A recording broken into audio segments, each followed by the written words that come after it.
dia a todas, bom dia a todos, bom dia a todos. Eu sou Black Iva, sou do Rio de Janeiro, trabalho com teatro e trabalho com música também.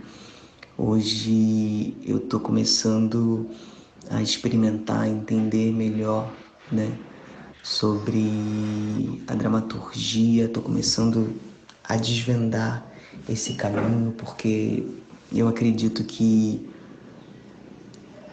a linguagem ela seja um caminho importante para libertação. E a libertação em muitos aspectos, né? Não só a libertação mental, mas a libertação física também. Eu me formei na Escola de Teatro Martins Pena, que é a primeira escola da América, a primeira escola pública da América Latina, e com mais de 100 anos de atividade. A Martins tem 115 ou 116 anos de atividade e é uma escola aqui do Rio de Janeiro. Sou da favela da Rocinha, onde eu nasci, onde me criei, onde fui descobrindo a manha para a vida, fui descobrindo o quão importante é trabalhar em comunidade, no melhor sentido dessa palavra. Eu hoje estou apresentando aqui nessa plataforma, né? Aqui nesse projeto, um trabalho que eu estou há um tempinho desenvolvendo. Primeiro, que é o meu trabalho de dramaturgia teatral, né? Com a dramaturgia teatral. Eu, ano passado, lancei meu primeiro trabalho solo, musical, que foi um EP intitulado De Chave, que ele fala um pouco sobre amor, sair um pouco das narrativas de, de dor e de desgraça, sabe, nesse sentido, e me direcionar para novas experiências. Eu comecei a experimentar drogas, né? Então eu queria contar um pouco sobre essa sensação, né? Assim como antes eu contava sobre como eu me sentia em relação à violência, sabe? Até um certo momento eu estava cantando ainda muito sobre a violência, né? E sobre esse estado de alerta e de violência que eu vivia. Até que isso começou a me fazer muito mal, muito, muito, muito mal. E quando eu comecei imaginando, né, criando essa essa persona, né, porque na verdade Black Eva começou com uma persona e aí foi tomando conta de mim e me trazendo questões que até então não eram reveladas, né, não eram ditas, né, questões que, que não se falava, não se conversava, né? Mas ali eu sempre sabia que alguma coisa, não é nem de diferente, é que alguma coisa para além, sabe? Para além, porque eu não sou diferente, sou igual. Mais uma vez, no melhor sentido dessa palavra, sabe? Igual quando eu falo, não falo no sentido de querer estar dentro de um sistema e papapi, papapá. Falo no sentido de emoções, que é o meu campo, sabe? Choro, sinto, fico feliz e todas essas coisas. Assim, sabe? Toda essa relação. Bem, gente, bom dia. Queria agradecer o convite, a Camila que me fez. Agradecer a todo mundo que está aí de manhã acordada. Passei até um batonzinho para dar uma cara de que estamos já num dia correndo. Eu sou a Galba, tenho 26 anos. Atualmente eu moro aqui no Rio de Janeiro, né? Moro já há um bom tempo. E sempre que a gente vai se apresentar, a gente acaba falando, né, da nossa profissão. É, e aí, quando eu vou falar do que eu trabalho, eu acho que tem muito a ver com um pouco da minha vida, assim, como é que a minha vida foi se encaminhando. Eu estudei cinema na PUC, e trabalho hoje em dia com cinema e televisão, né, audiovisual no geral, publicidade, enfim, aquela coisa. O que tem de trabalho a gente faz, né? E nessa minha caminhada eu sempre quis ser diretora e roteirista, né? E atriz, né? Inclusive, quando eu fui entrar na faculdade, eu estava muito na dúvida se eu ia fazer teatro ou audiovisual. E eu achei que o audiovisual, naquele momento, era uma ferramenta de mais oportunidade de trabalhar em si, de remunerar esse trabalho inicialmente. Então, hoje em dia, eu quero ser diretora e roteirista, faço alguns trabalhos, mas eu sou produtora, assistente de produção, trabalho com produção executiva. Se me vem freela de edição, eu faço edição, eu faço de tudo um pouco. Mas aí, assim, para eu chegar nisso, né, a gente tem uma história muito que nos acompanha em todos esses processos, né, de quem a gente vem se tornar a ser, né.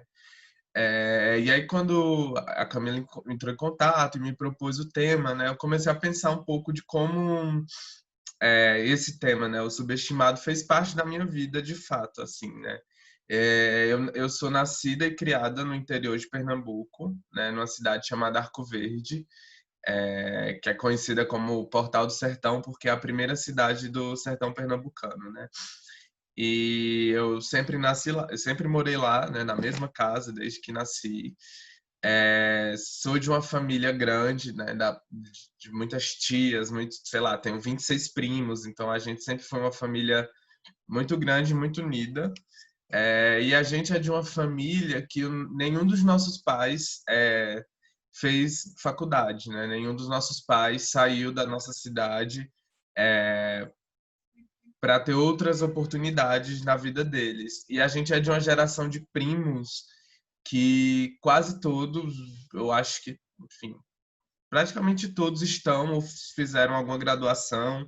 Enfim, a gente conseguiu, né? A gente é uma geração que acho que tem muito a ver com políticas públicas que foram implementadas para a região, lá para onde a gente mora, e também de todos os esforços dos nossos pais, né? Desde criança, eu sempre fui uma pessoa que eu amei teatro, amava artes, sempre assistia novelas, assim, tava até falando com minha mãe esses dias, porque na quarentena eu tenho assistido novelas antigas. Eu não sou uma pessoa muito de ver série, mas assim, se pego, tô vendo Tieta agora, que é uma novela que na minha época era muito falada, mas eu não cheguei a ver, porque eu não era nascida, né? Então agora eu tô tendo a oportunidade de assistir, por exemplo. E aí minha mãe falou: você sempre, desde pequena, via novela, né? Então eu sempre fui essa pessoa que eu queria viver de arte, eu sonhava em ser atriz. É... E aí, durante esse processo, inclusive, né, essa minha relação com o teatro sempre foi uma coisa que eu não pude fazer. Primeiro porque o meu pai é uma pessoa super preconceituosa, né? Uma pessoa super é, machista e homofóbica, né? Daqui a pouco vou falar até um pouco mais dessa nossa relação. Mas desde sempre ele dizia que teatro era coisa de viado e eu não podia fazer. Então, eu sou dessa cidade, eu não sei se alguém conhece, assim, mas é uma cidade que tem muitas manifestações culturais, assim, até conhecidas. Tem aquela banda Cordel do Fogo Encantado, tem o Coco Raízes de Arco Verde, que faz sucesso, assim, nesse circuito de música ainda, né, regional. E sempre eu fazer parte disso me foi proibido pelo meu pai. Embora minha mãe achasse que eu pudesse fazer, eu não podia fazer aula de teatro, eu não podia ir ao teatro. É, quando tinha essas coisas, raramente eu podia ver. Se fosse assim na escola e que meu pai nem tivesse envolvido ali, eu podia. E cinema, a gente tem um cinema lá que é o cinema, inclusive, né, um título do cinema que pernambucano adora essas coisas. É o cinema mais antigo da América Latina em funcionamento, porém funcionava raramente, assim, passava um filme a cada 8, 10 meses, mas sempre que dava eu ia. E eu sempre sonhava com isso, mas era algo muito distante da minha realidade, assim, primeiro pela condição financeira da minha família, segundo por onde eu estava, né, de estar no interior de Pernambuco e que tudo era muito distante, né? Imagina eu ia ser atriz, trabalhar com isso. Eu ia trabalhar com televisão, tipo, nunca cheguei perto.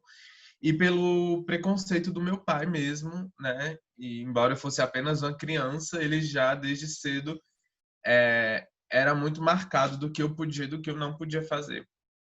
Eu tenho até uma memória que acho que eu devia ter uns 8 anos, assim, gravaram um filme na minha cidade, né? Que foi um filme que ficaram lá, a equipe ficou tipo um mês gravando. E aí eu lembro que um dia minha mãe enlouqueceu porque eu sumi, ela não me achava, e eu tinha ido, né, perto do set de filmagem, porque era isolado, mas eu tinha ido lá ficar olhando eles fazerem um filme. Então, quando eu paro para pensar nas minhas lembranças, né, a vontade de fazer, de trabalhar com isso sempre foi muito marcada. E aí, quando eu tinha 14 anos, mais ou menos, eu estava na minha escola, tendo aula, e foi um pessoal do SESC fazer uma propaganda de uma escola, né? Que era. Ela estava funcionando pela primeira vez, o primeiro ano que essa escola funcionava.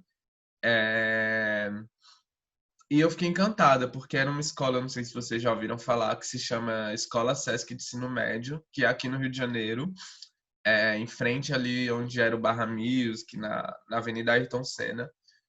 E era uma escola que eles levavam alunos do Brasil inteiro para fazer o ensino médio e morar nessa escola, né? Então, assim, quando eu vi aquilo, eu falei, eu preciso passar, eu preciso ir, tipo, eu tenho que ir, porque era a minha chance, tipo, de ter um acesso a uma outra educação, né? E era uma escola que realmente era baseada numa educação ampla, né? Numa educação com muitas oportunidades para os alunos que quisessem fazer artes, que quisessem fazer esporte, que quisessem fazer ciências. Então lá a gente tinha essa liberdade de experimentar e se dedicar ao que a gente queria, né? Embora tivesse o currículo formal de escola de ensino médio, eles trabalhavam com um contraturno à tarde que o aluno era livre para fazer o que quisesse, né? E aí aquilo também representava para mim assim, eu vou sair de perto do meu pai, assim, eu vou conquistar uma liberdade que aqui eu não tenho. Então, no primeiro momento, minha família não apoiou eu fazer essa escola. Minha mãe não achava, né? Imagina, 14 anos e morar no Rio de Janeiro sozinha, não sei que escola é essa, nananã. E eu assim, mãe, eu vou fazer. Então, eu que tive que ir lá fazer inscrição. Eu lembro que acho que eu não tinha internet em casa e fui para o SESC me inscrever. E eu que tive que resolver documentação porque minha mãe não apoiava de jeito nenhum. E aí eu passei tinha uma primeira etapa que era uma prova escrita, né? Que eu passei, inclusive passei com alguns amigos meus da escola.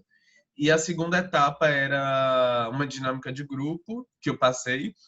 E aí chegou na última etapa que era uma entrevista individual comigo e outra com meus pais, né? E aí eu fiquei com muito medo do que sairia dali, ainda mais porque eram entrevistas separadas. Então meus pais não sabiam o que eu tinha falado para as psicólogas e nem eu sabia o que eles iam falar. Mas aí foi que eu passei. Então, depois de alguns meses nesse processo, né, eu passei para essa escola e assim foi o momento, acho que mais gratificante da vida, porque eu sabia o que significava para mim aquele momento, assim, né? Era a oportunidade de sair dali do interior, que eu amo minha cidade, mas a gente sabe que as oportunidades não são as mesmas. E seria essa ruptura de imediato, assim, de 3 anos com meu pai, né? Sempre gostei, tive uma relação ótima com a minha mãe, mas com meu pai não, e eles eram casados nessa época. Então eu saí, fui, e aí vivi um sonho mesmo durante 3 anos aqui no Rio de Janeiro, nessa escola, onde tudo era gratuito, inclusive, né? Desde tudo.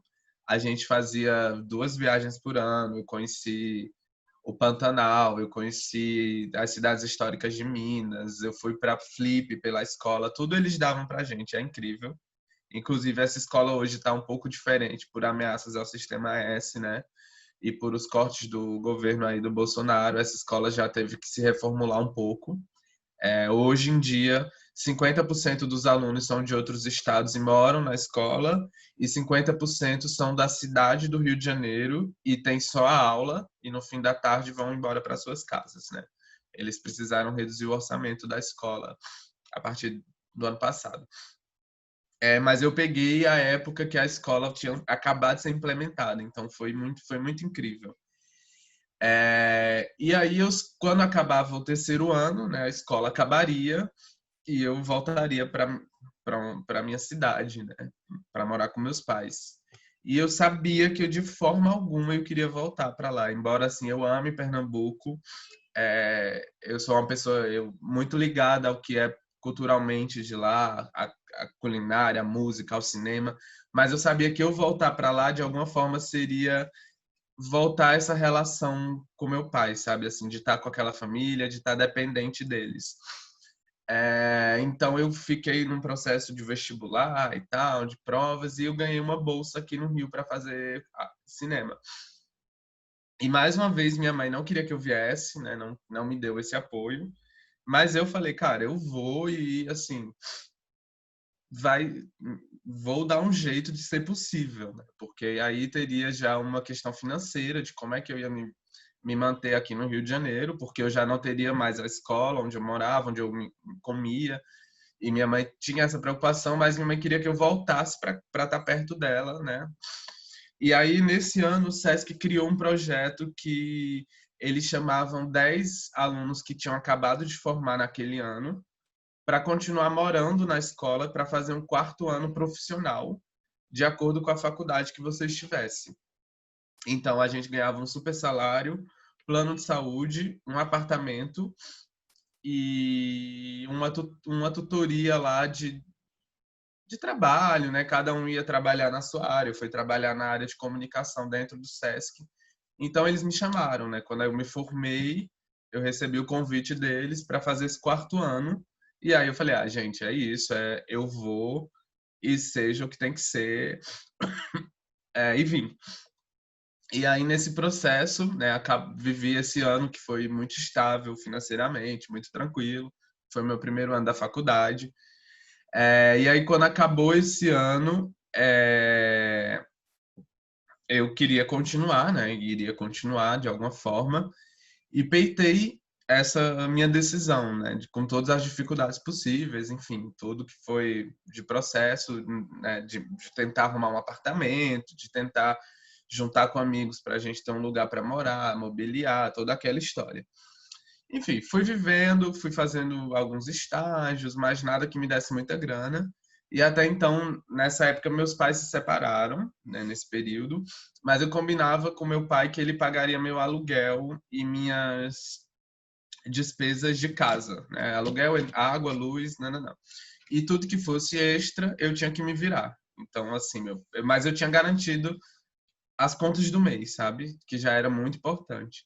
E o resto, assim, eu trabalhei de tudo que vocês possam imaginar. Trabalhei em bar, em garçonete, em churrascaria, que no fim a gente tinha que limpar a churrascaria também. E, tipo, para mim aquilo nunca foi um problema, porque eu precisava, mas eu sabia que eu tinha algo maior que eu queria, sabe? Assim, que era o meu sonho, que eu já tinha conseguido estar aqui no Rio, já tinha conseguido estar nessa faculdade, então eu não queria aceitar que não ia dar, sabe? Assim, eu sempre falei, vai dar, aos custos que forem, eu sei que uma hora as coisas vão melhorar.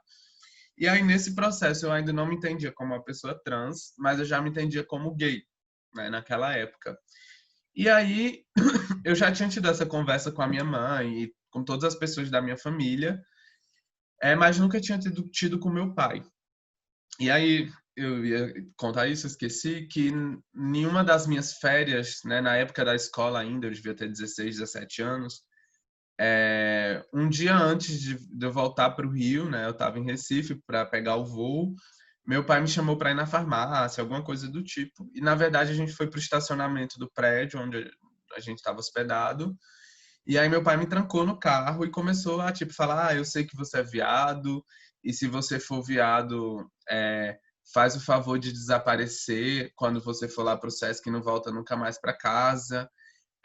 Não fala mais com a gente, nananana. E ainda me ameaçou, falou assim que se eu falasse para minha mãe, ele ia me tirar da escola, né? Se ele me falasse essa conversa horrível que a gente teve.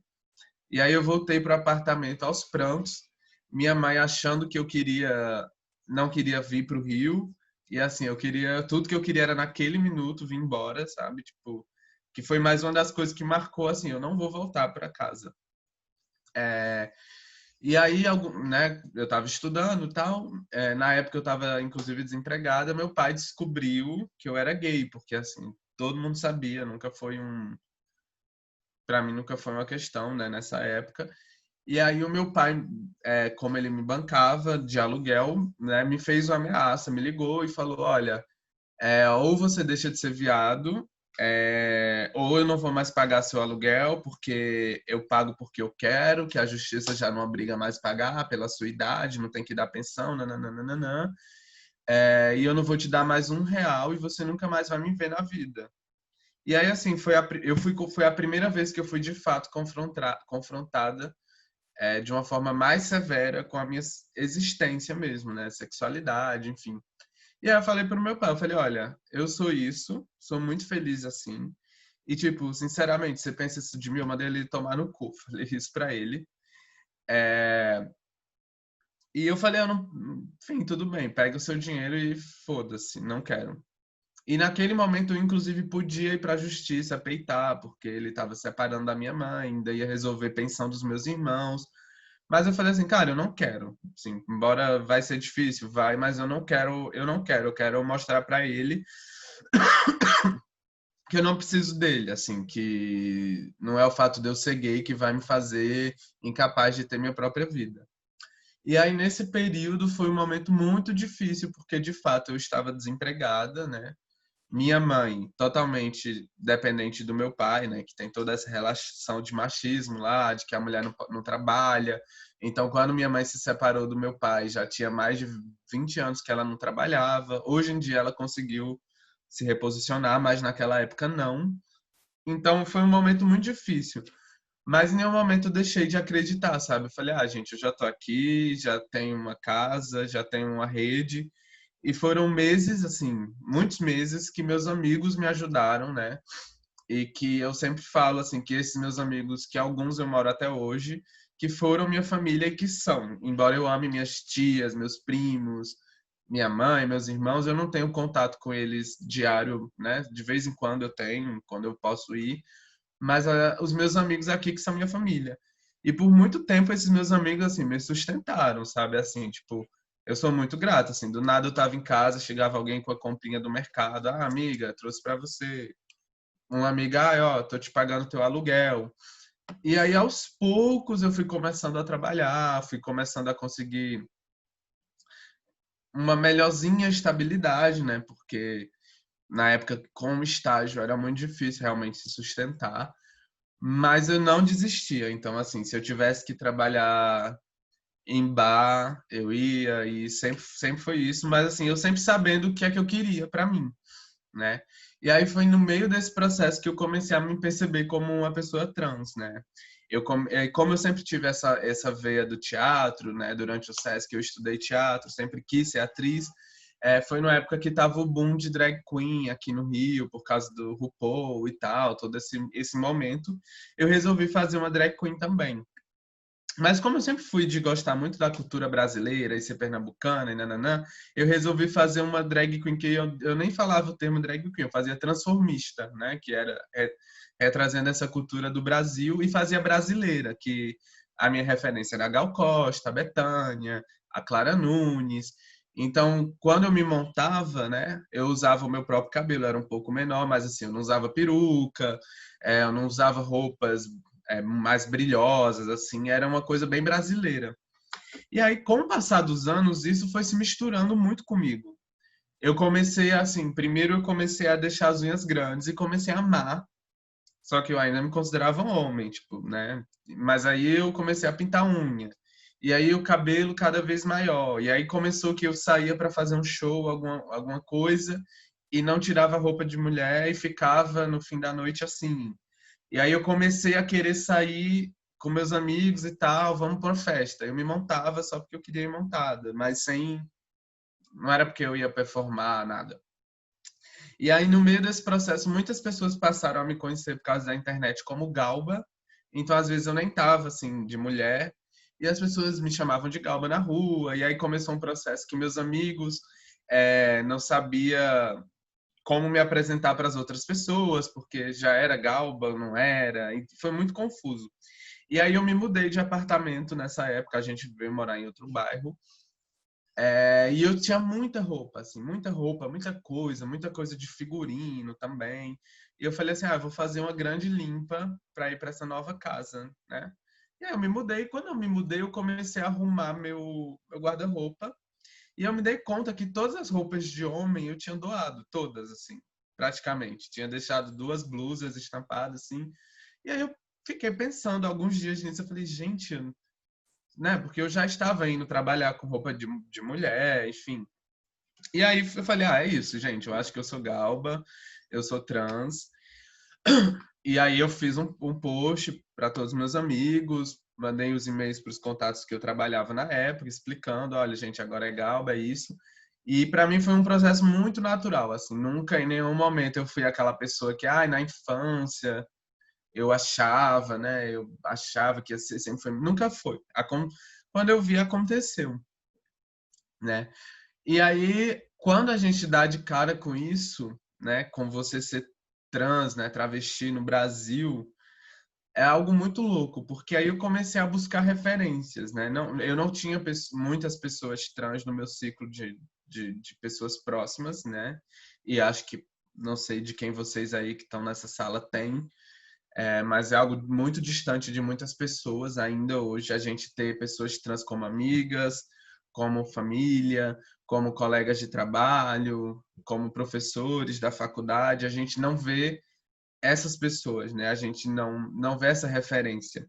E aí quando a gente começa a pensar, né? E nesse meu processo eu estava pensando sobre isso, essas pessoas estão na prostituição, né? E aí assim, só quando eu falo isso não é nenhum julgamento de valor, eu acho que eu não sou contra a prostituição, mas o triste é quando isso é a única opção, né? Tipo, a maioria das pessoas trans, a opção delas é se prostituir.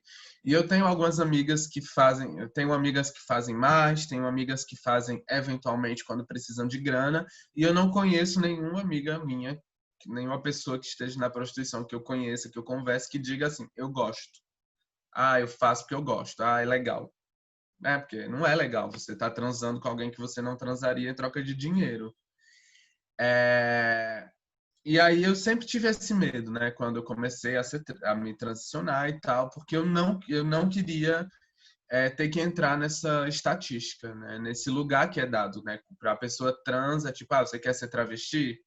O que é te dado é a prostituição. Não vão te contratar para nenhum emprego, desde que seja empregos menores, assim, né? A gente não odeio essa palavra.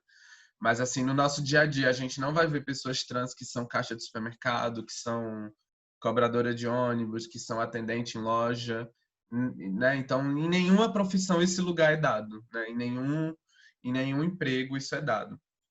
E aí, nesse momento, eu tinha uma grande coisa aliada que eu já estava na faculdade, que eu tive uma base de educação muito, muito boa, né? Tive realmente essa escola foi algo muito incrível de ter acesso, sabe, à literatura, de ser uma pessoa com a cabeça aberta a todos os campos. Então isso me deu muita força de conseguir lutar onde eu estou hoje. Diferente de muitas meninas que são expulsas jovens, que não concluem a escola, que não concluem nem o ensino fundamental, que começam a se prostituir com 15 anos. Então, assim, a partir daí minha vida já era um pouco diferente de muitas pessoas trans, né? Então eu tinha que agarrar isso assim. Eu tinha que agarrar esse lugar que eu tava. E aí eu comecei a trabalhar, né? É... Enfim, aí teve uma época que eu fui fazer um freela numa produtora. E aí na mesma semana a coordenadora de produção dessa produtora pediu demissão. E eles tinham me adorado e falaram assim: você quer assumir essa vaga? E aí, naquele momento, me deu um grande assim, gente, mas será? Porque né, até então eu nunca tinha tido, dentro do audiovisual, um trabalho com tanta responsabilidade, né? E com já um outro grau de conhecimento mesmo, assim, de coordenadora de produção. Não era mais estágio, não era mais assistente, eu que ia comandar a produção daquela produtora. E eu falei, cara, eu quero. E aí eu fiquei 2 anos e meio lá trabalhando com eles. Eu só saí por causa de toda essa crise já agora do governo Bolsonaro, né? Trabalhei até agosto do ano passado com eles. E foi um lugar onde eu cresci profissionalmente mesmo, assim, né? De me dar outro currículo mesmo, outro, outra formação, porque a faculdade, de fato, não ensina a experiência de um set de filmagem, não ensina a experiência. Então, ali foi uma grande oportunidade para eu conseguir, tipo, é agora, sabe? E aí, no fim da faculdade também, a PUC, eles davam patrocínio para você fazer o seu primeiro filme para alguns alunos, né? Não era para todos, a gente fazia uma banca, um pitch, e os professores escolhiam alguns projetos. E aí eu queria muito fazer um filme com uma protagonista trans, e que é um filme que é um pouco da minha história com a minha mãe, com meu pai. Esse filme eu botei no YouTube esse ano agora, quem quiser assistir, coloca lá Jéssica Galba Gogóia, que está disponível para todo mundo. E né, a gente estava falando de PUC, de uns professores muito caretas, e aí eu estava assim, gente, eu acho que eu não vou fazer o filme com uma trans, vou fazer com um gay, que é mais fácil ele ser aprovado.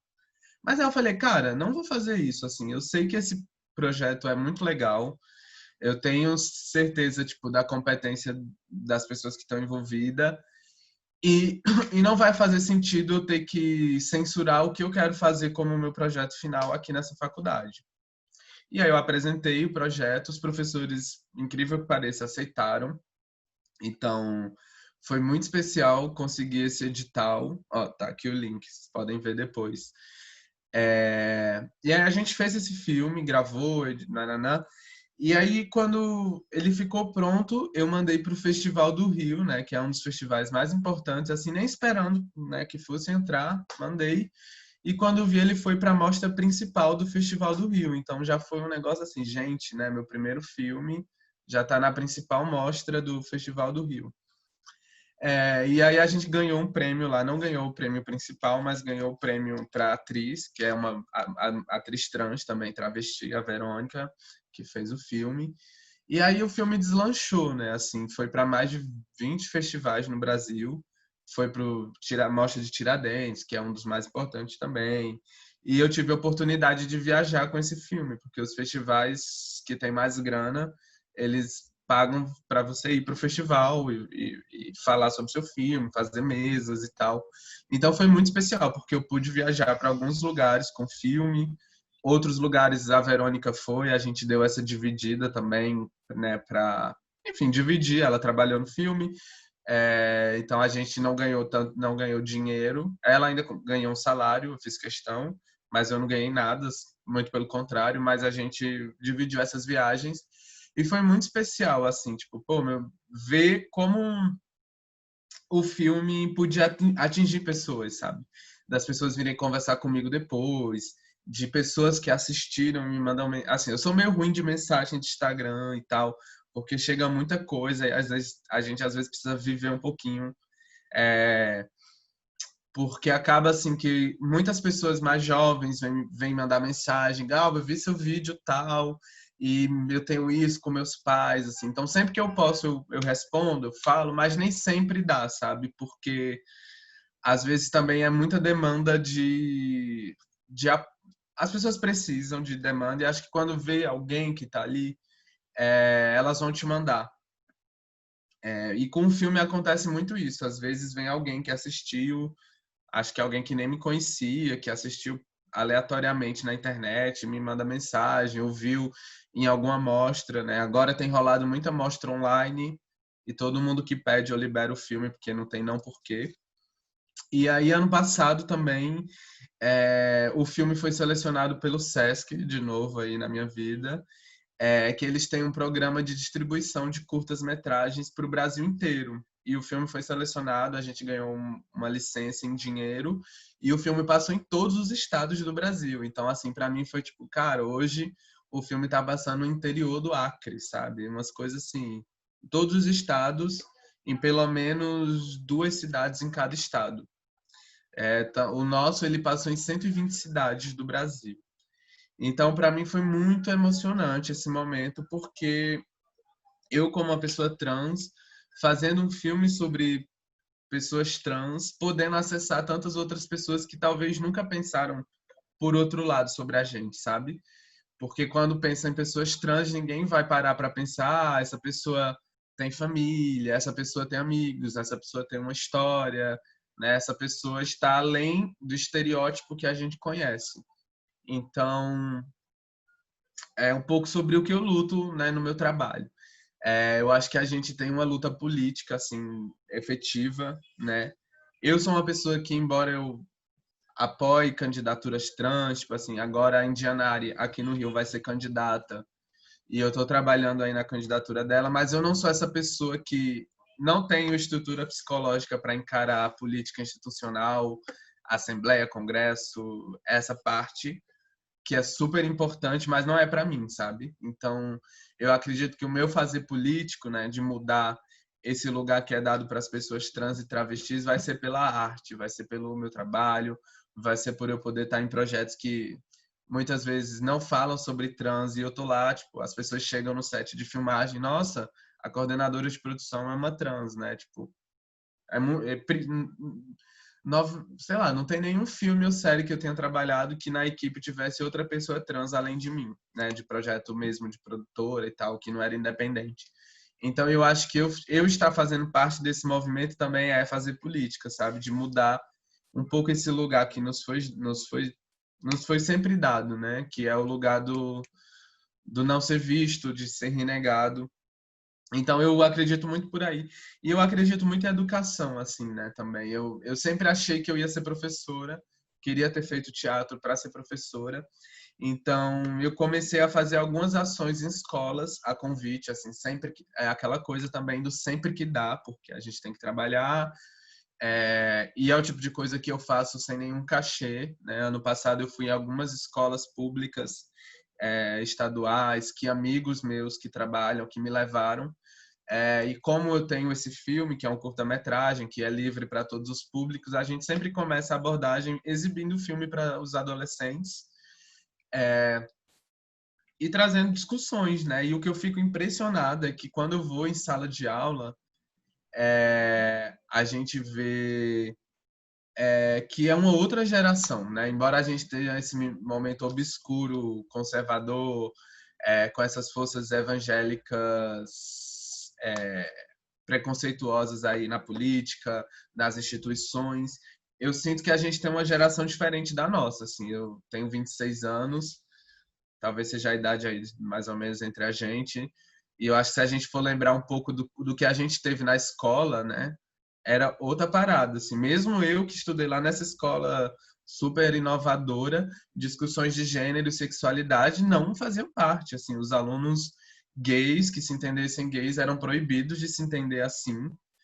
Tanto que na época que eu estudei nessa escola, que assim, eu repito, é incrível e eu acho que tem uma questão do tempo, tem uma questão de ser uma escola que dependia de dinheiro público e uma escola muito cara, né? Um projeto caríssimo. E eu estudei no segundo ano, mas lá era proibido ter beijo gay. Então, os alunos héteros podiam namorar, desde que os pais autorizassem, mas os alunos gays, lésbicas eram proibidos.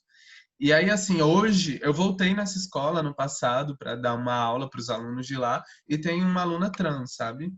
Então, também é sobre uma construção. E aí eu fico lembrando dos meus amigos na época que sofreram advertência por fazer beijaço, por exemplo, sabe? Em 2010, a gente com 16 anos fez um beijaço numa escola que era proibido beijo gay. Então, para hoje eles terem alunos trans, né, é um caminho. E aí eu fico pensando, para hoje eu poder trabalhar com cinema, né? E quando a gente pega as pessoas travestis mais velhas, que elas morriam se saísse de dia, né? Que elas tinham que, se a gente pegar essas mais conhecidas, a Rogéria, nananã, elas de dia não podiam ser travestis, só de noite. Então eram pessoas que ou ficavam trancadas dentro de casa, ou tinham que botar chapéu para sair, enfim. Se a gente parar para pensar que nos anos 80 o Brasil existia a Operação Tarântula, que era uma operação policial oficial do governo que matava as travestis na rua, era assim, prendia e matava.